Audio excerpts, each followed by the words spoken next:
Hello, bakers. Welcome to BAKERpedia's Wisdom Wednesday. My name is Mark Floerke. I'm the Baked in Science podcast host for BAKERpedia. And today, I want to talk to you a little bit about getting ready for the holidays. Yep, it's all just around the corner. Especially for my retail bakers, a lot of commercial bakeries may already be in process, but if not, these are some of the things that, some tips and ideas to plan ahead. And that's the main tip. Plan ahead. Don't wait until the week before Thanksgiving to start deciding, what pies are we going to make this year, right? Um, so think ahead. What are you going to do if you're only going to do three kinds of pies, let's say pecan, apple, and pumpkin pie, and will offer your customers the opportunity to place their orders in advance. Of course, ideally, make a deposit as well, but at the very least, place their order in advance and give them a discount. This way, you can ensure that you order enough ingredients before your supplier runs out or you have to select other ingredients. Make sure you have everything ready to go, whether it be pies or cookies or any other specialty ideas that you do for the holidays. Thanksgiving tends to mostly be a pie focus in the United States. It's pumpkin pie and all these kinds of things. I like making one of my favorites is I make a chocolate pecan pie where I melt chocolate in with the syrup base for the pecan pie. It is fantastic, right? And another one like that is a sweet potato and pumpkin pie where part of the filling in the base is a sweet potato filling made with sweet potatoes, which is another Thanksgiving staple, and then the pecan pie filling on top of it. A favorite I would often do, especially with culinary students, is a mashup of a pecan pumpkin apple pie. And that would be where a pecan pie is first done on the bottom of the pie, and then apples are done all the way around the edge, and then pumpkin filling is put in the center, and it's baked again. So it's like the idea of the turducken, turkey, duck, and chicken. So this is the apple pecan pumpkin pie. Apple pecan pumpkin pie. Try and say that three times fast. So planning ahead on those types of things, for example, getting your ingredients all lined up, making your pie shells ahead and freezing them if you have that ability.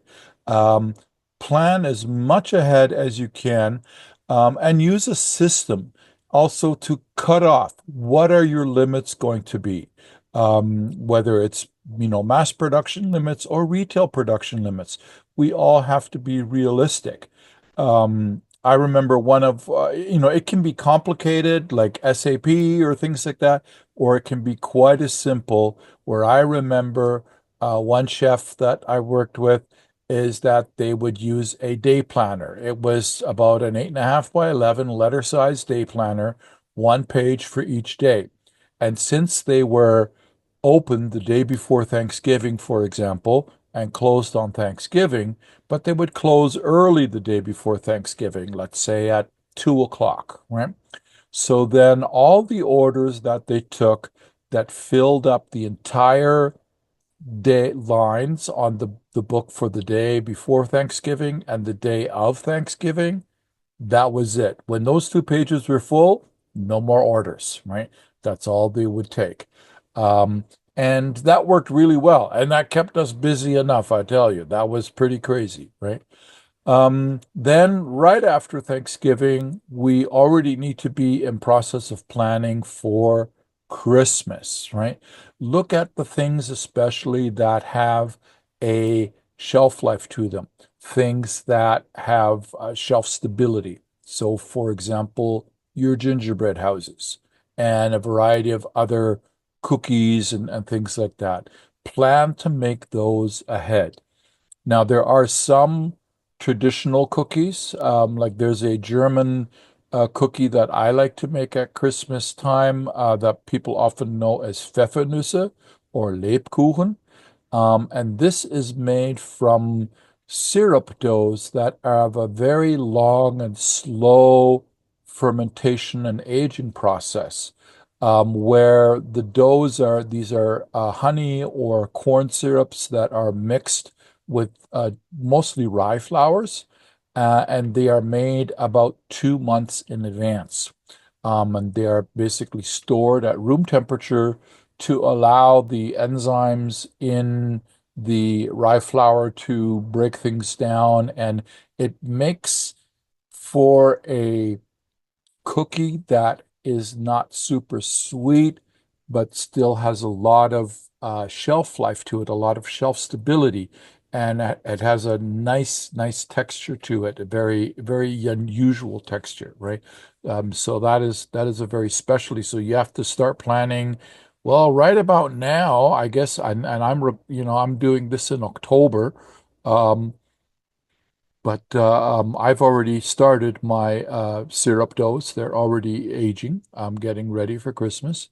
Um, and things, planning things ahead too, like for your, if you make Christmas fruit breads, like Christmas cake or Christmas stollen or panettone, there's a lot of fruits that you need to have on hand for that. Raisins, golden raisins, sultana raisins, currants, orange peel, lemon peel, candied cherries, all these things.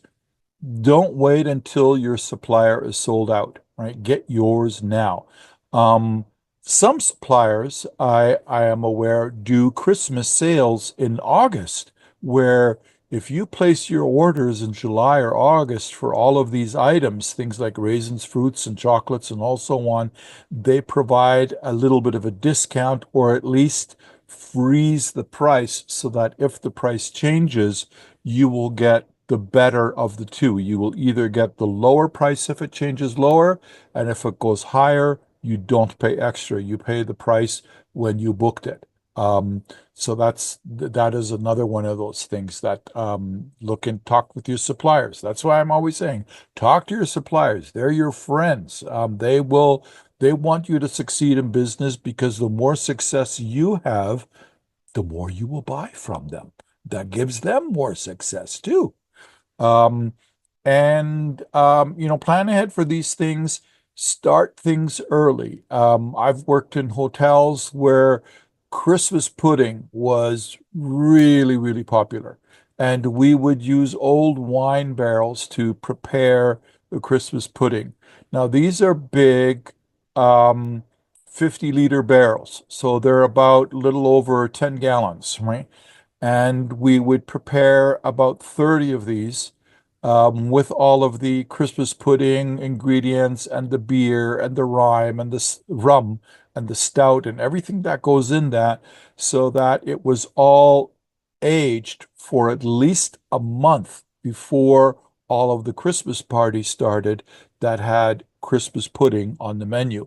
And these were nicely aged and had a beautiful texture, and so they would get scooped into special little containers that were then steamed, and it was served then with a hot brandy sauce, right? So there again, planning ahead, making all of these things well in ahead so you have everything done and available for your customers, and you have a low stress holiday.